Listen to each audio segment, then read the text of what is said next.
When we're younger, we always assume that family will always be there. But what if they're not? What if you're the one who gets left alone when you're older? I recently read that there's over 3 million older people now living on their own in the UK. That represents approximately 30% of the ageing population. So there's a pretty good chance that you or me, we're going to be left on our own in our old age, like my Uncle Archie, who's 95. He lost his wife 12 years ago, and since then he's been living on his own. So what can you do to actually mitigate against that? What can you do to ensure that your life at that point is one that's lived healthily, happily and independently? When you're younger, it's easy to assume that your family are always going to be there. Your kids are there to rely on. If you've got siblings, they'll always be there. Maybe your spouse will always be there. But the fact of the matter is that they probably won't. Especially when you get into your 60s, 70s and 80s, I don't think you can expect your family to be the people that you can rely on. If they are there, fantastic. But they've got their own lives. The chances are your kids have flown the nest. I mean, I don't know about you, but my son, he's 26 years of age now, he's living independently in London. Yes, my wife and I see him quite often, but he's got his own life. He doesn't want to be worrying about us, and that's particularly the case when you get into your 70s and 80s. One of the things that I've done to prepare myself for later life is that I've developed an operating system based on 6 pillars. It's something that I've been working on since my early 50s, and I think that I'm now starting to see the rewards of that system. In this video I'll walk you through those 6 pillars, because I think that if you spend time on each of these, they will almost guarantee you a life of independence, freedom and, more importantly, happiness when you get into your 60s and beyond. When I retired in my mid-40s, I very much planned for my family being part of that retirement. And that was very much the case when I was in my early 50s. But by the time I hit 60, I needed to ensure that I'd put in place a system that meant I was going to be happy no matter what the situation. And I'm really glad that I did that. As I transitioned through my 50s and into my 60s, I knew that I needed some form of support system other than being able to rely on my family. And I worked out that there were 6 things that I needed to do to work on practically every day to ensure that would be the case. The thing I worked on is my 6-pillar operating system, which I call my 6POS. And I'll dive into it in a bit more detail in this video. These pillars are constantly evolving, ever changing. As I age, I know that some of them have to be heavily adapted, and I'll explain why. You'll come to understand as I go through each pillar how it is like any operating system. It's never going to stay the same. The first version of the operating system is not going to be the same as the last version. I'll go through these 6 pillars in reverse order, leaving the most important pillar to the end of the video. So hang around if you want to find out which one that is. Or if you just can't wait, by all means whiz on. But you'll miss out on some interesting content, I'm sure. Pillar number 6 is psychological, your mental energy. You cannot be happy if you've got a closed mind. As you age, you must nurture a growth mindset. Don't be one of those people who says things like, I've always done it that way, and are not open to change. You are never too old to learn new things, and you are never too old to adapt to what's going on in the world around you. And that particularly involves technology. Don't bury your head in the sand. Don't be a Luddite. Just because you're in your 60s or your 70s or your 80s doesn't mean you can't embrace the new things that are happening in the world around us. The thing I do to work on this pillar in particular, the mind, the mindset, is that I write things down. I've made a daily habit of writing ideas, scribbling things down. I do it mostly using my iPhone and the Notes app. When I think of something, I just dictate it into my phone. But I'm always thinking of new things. I want to keep my mind sharp. If I read something and I think it might benefit me, I'll write it down in my Notes app, and I'll look into it later to see if it's a new skill that I can learn. Just remember this one thing: if you don't use it, you will lose it. And the last thing you want as you get older is to let your brain atrophy. Number 5, my next pillar, is philosophical. Your mental energy. You can't be happy if you're not grateful. Having a spiritual approach to life, a philosophical approach, doesn't necessarily mean religion. I'm not a particularly religious man, so that's not what I'm talking about here. What I'm talking about is being thankful, being grateful, being aware that there's probably a bigger power, something else going on here, tapping into the universe, tapping into nature. My go-to method for working on this particular pillar is to set aside time for solo reflection, and my favourite way of doing that is to go on long solo walks, particularly in nature, although it is good to go on solo walks in this beautiful city. You can see me today, I'm in the grounds of the Merchants Hall. It's a beautiful part of the city. But I like to get out, go for walks, and just be at awe and inspired by what I see in nature. It kind of makes me feel whole, if you like. I have this kind of connection with nature, and so that's how I do it. Another thing that I do to be in tune with my philosophical and spiritual side is that I've got a bit of a liking for reading ancient texts, and in particular the texts that I read are things to do with ancient wisdom from the Far East, things like Confucius. One of my favourite books is a book called The Path, which is a very popular course apparently at Harvard University by a professor called Michael Puett. I'll leave a link below, as I said, so if you want to check out that book, it's well worth a read.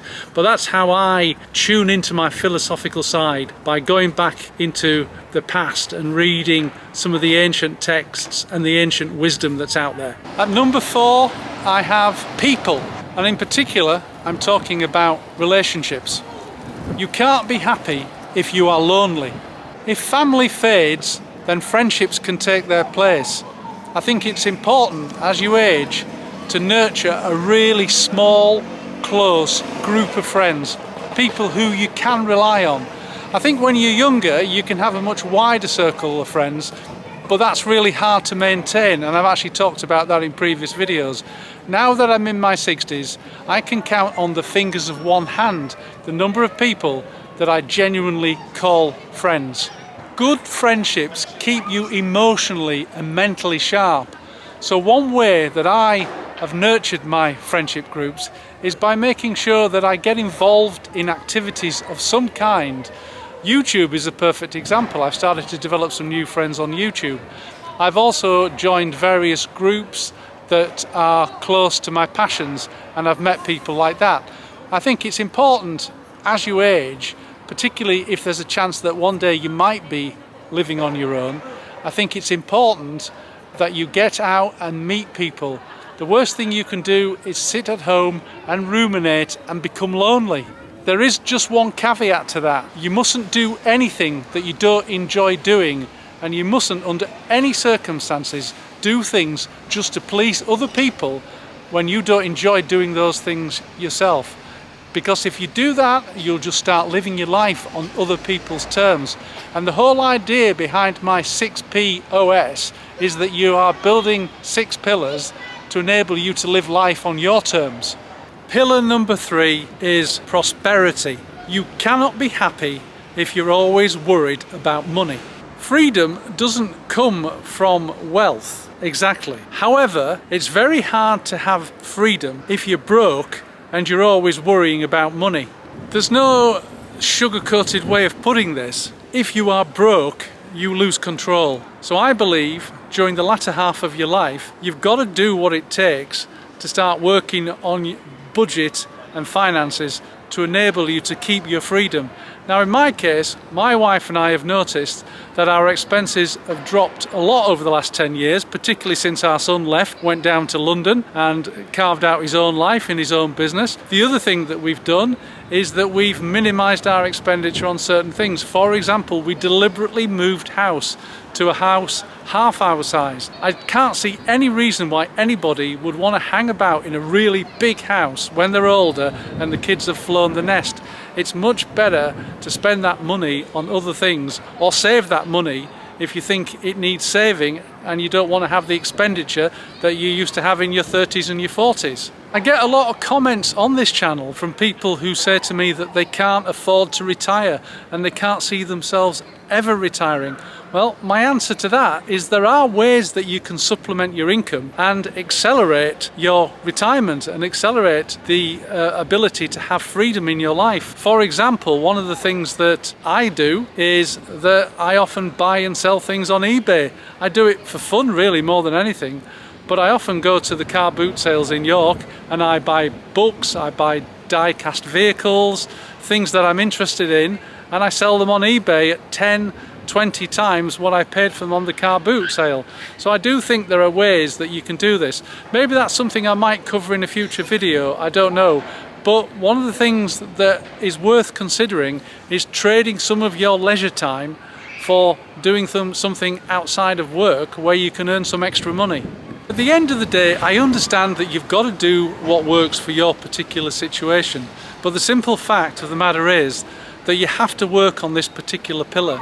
You can't enter into your retirement years and your later years worrying about money.